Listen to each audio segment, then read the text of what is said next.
हमारे बीच में राष्ट्रीय पिछड़ा वर्ग मोर्चा के मंडल अध्यक्ष माननीय जगदीश चौधरी जी हैं।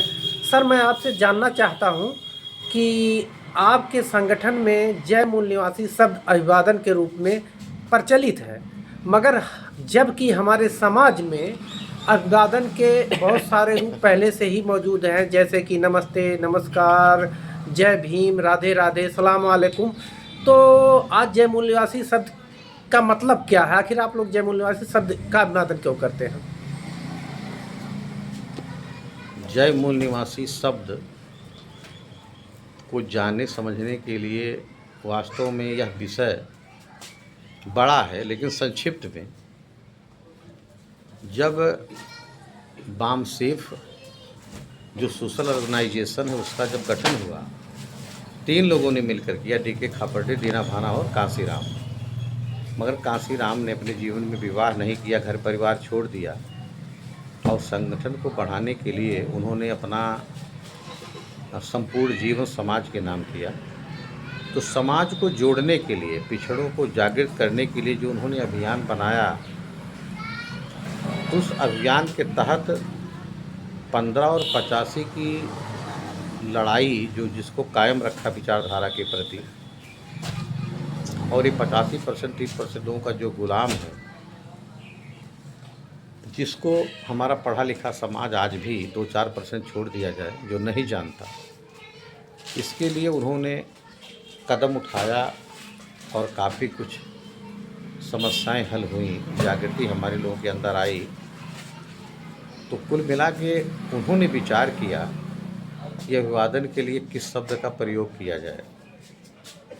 तो उन्होंने जय मूल निवासी शब्द का जो प्रयोग किया, तो मूल निवासी का मतलब यह है जो यहाँ के रहने वाले हैं, और जो यहाँ के नहीं रहने वाले हैं, वो जो 3% के लोग हैं, विदेशी लोग हैं।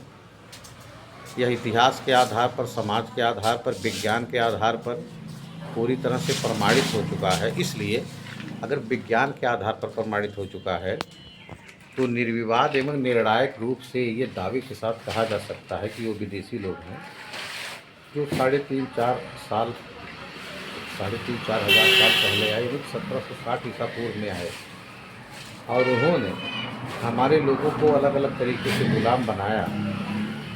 तो इसका मतलब वो मूल निवासी नहीं है। तो जब मूल निवासी की बात आती है तो इसका मतलब ये है कि मूल निवासी के बाद कोई विदेशी भी है। इस विचारधारा को कायम करने के लिए उन्होंने जय मूल निवासी शब्द का इस्तेमाल किया। जय मूल निवासी में हमारे संपूर्ण पिछड़ा समाज, ओबीसी, SC, ST का जो समाज है, 85% जिसकी संख्या बताई जाती है, जो 6,743 जाति के टुकड़े में बटे हुए लोग नहीं बल्कि बांटे हुए लोग हैं। जय मूल निवासी शब्द का अभिवादन करने से इसमें हमारे महापुरुष आ जाते हैं और सारे के सारे मूल निवासी आ जाते हैं। ये सबसे बड़ी खास बात है। बीच में अभी कुछ लोगों ने जय भीम कहना शुरू किया, खासकर SC बिरादरी में जो एक जाति के लोग हैं, वो आप समझ रहे हैं कौन लोग हैं, वो जय भीम कहना जो शुरू किए। जय भीम कहना, अगर इस पर गंभीरता से विचार किया जाए तो बात ऐसा नहीं है कि जय भीम नहीं कहेंगे तो बाबा साहब या भीम की अवहेलना हो जाएगा। मगर जब तक जाति व्यवस्था या जाति व्यवस्था का विचार बहुसंख्य में कायम है, तब तक ये शब्द उचित इसलिए नहीं है कि जैसे भाई धोबी, अगर धोबी के सामने जय भीम करेंगे तो गाडगे उनके हैं तो गाडगे का नाम होना चाहिए, कुर्मी है तो वहाँ साहू जी का नाम होना चाहिए। तो कांसीराम ने बढ़िया से रिसर्च करने के बाद ये शब्द बहुत सोच समझ के लाया कि जब जो मूल निवासी कहेंगे, इससे कोई जाति नहीं क्लियर होती, इससे 2 बातें स्पष्ट होती हैं। इस अभिवादन से 2 बातें स्पष्ट होती हैं।